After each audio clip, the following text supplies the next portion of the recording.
Bienvenidos a nuestro podcast fundamental, en el que estaremos discutiendo de una manera resumida el Catecismo Bautista, y esto con el propósito de incentivar el aprendizaje de doctrinas fundamentales, comenzando con nuestra familia y así impactando nuestras iglesias locales. Ahora, acompáñame a estudiar la siguiente pregunta. Pregunta número 17. ¿Qué es el pecado? El pecado es cualquier falta de conformidad con o transgresión de la ley de Dios. Vamos a ver esta pregunta bien interesante y lo veremos en diferentes partes. En primer lugar, vamos a ver la definición teológica del pecado, de este término. En efecto, el pecado no es la mera infracción de la ley, sino el rechazo a la voluntad de Dios, es el vivir a espaldas de Dios, la disposición mental que lleva al pecador a hacer la propia voluntad en oposición a la de Dios. Ahora, vemos claramente cómo esta definición nos muestra la realidad de la condición del pecador, que es una acción continua en vivir en contra de lo que Dios ha predispuesto. Ahora, en segundo lugar, ¿cuál es la naturaleza de este pecado?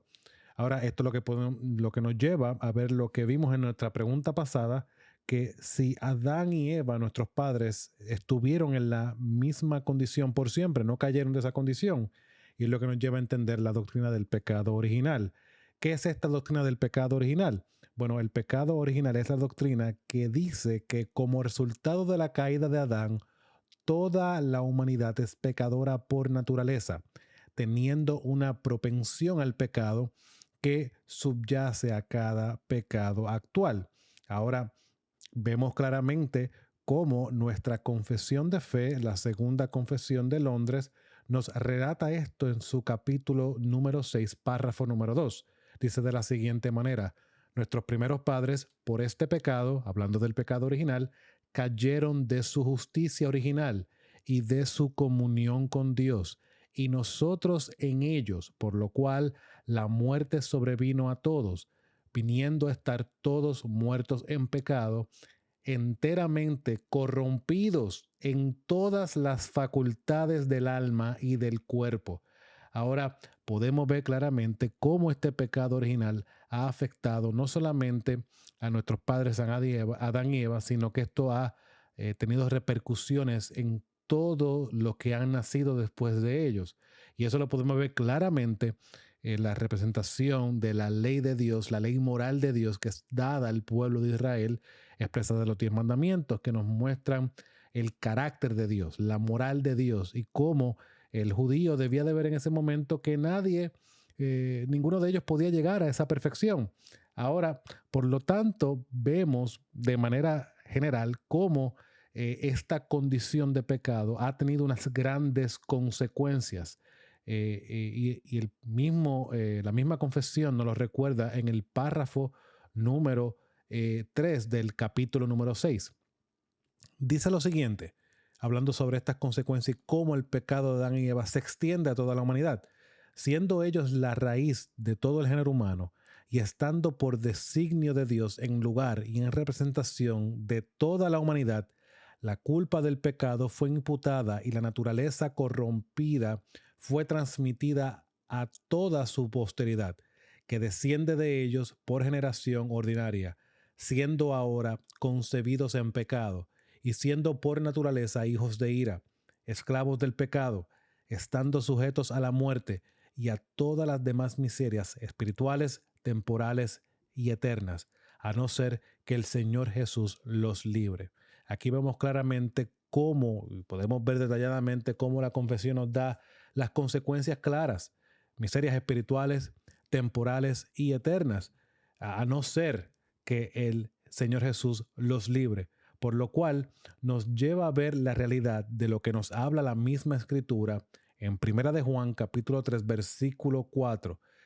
Dice de la siguiente manera: todo el que practica el pecado practica también la infracción a la ley, pues el pecado es infracción a la ley, por lo cual nos muestra la necesidad de que alguien pague por ese pecado que nos condena. Todos estábamos en ese barco, como podemos llamarlo de esa manera. Dice el párrafo número 3 que leímos del capítulo 6. Siendo por naturaleza hijos de ira, concebidos en pecado, esclavos del pecado, estando sujetos a la muerte y a todas las demás miserias, por lo cual nos apunta a la necesidad de que alguien haga algo a favor de nosotros y nos apunta a la necesidad de un Salvador, nos apunta a la necesidad de un Redentor, alguien que pueda pagar perfectamente por ese pecado que nos condena. Hermano, yo quiero que nosotros nos detengamos un momento y meditemos en la redención que nuestro Señor Jesucristo nos ha dado. Veamos la magnitud de su salvación. Él es el sacrificio perfecto. Él es el Mesías. Él es el ungido de Dios. Él es el Cordero de Dios que vino a quitar el pecado del mundo. Por lo tanto, nos lleva y nos apunta a la realidad de la fe, a la confianza plena que debemos de tener en ese Salvador, y por lo cual nos debe continuar en medio, viendo la realidad de que todavía estamos en este mundo caído, la necesidad de continuar aferrado a este Salvador, como dice el mismo Juan en su primera carta, capítulo 2, versículo 3 al 4. Y en esto sabemos que lo hemos llegado a conocer, si guardamos sus mandamientos. El que dice yo lo he llegado a conocer y no guarda sus mandamientos es un mentiroso y la verdad no está en él.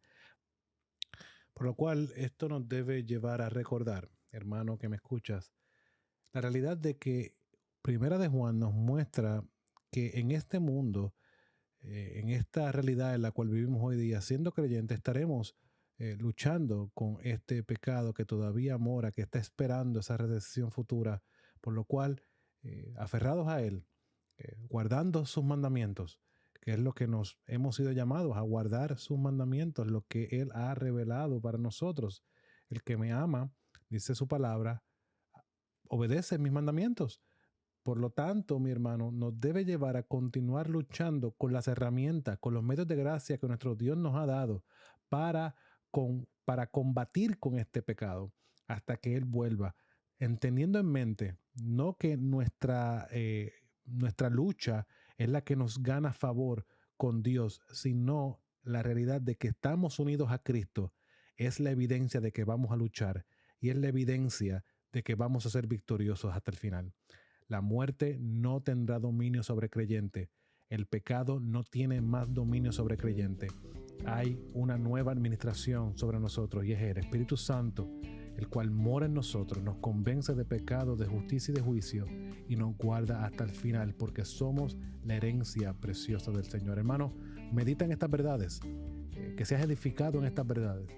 Y gracias por acompañarnos en otro episodio más de tu podcast Fundamental y que la gracia y la paz de nuestro Señor Jesucristo esté con cada uno de ustedes.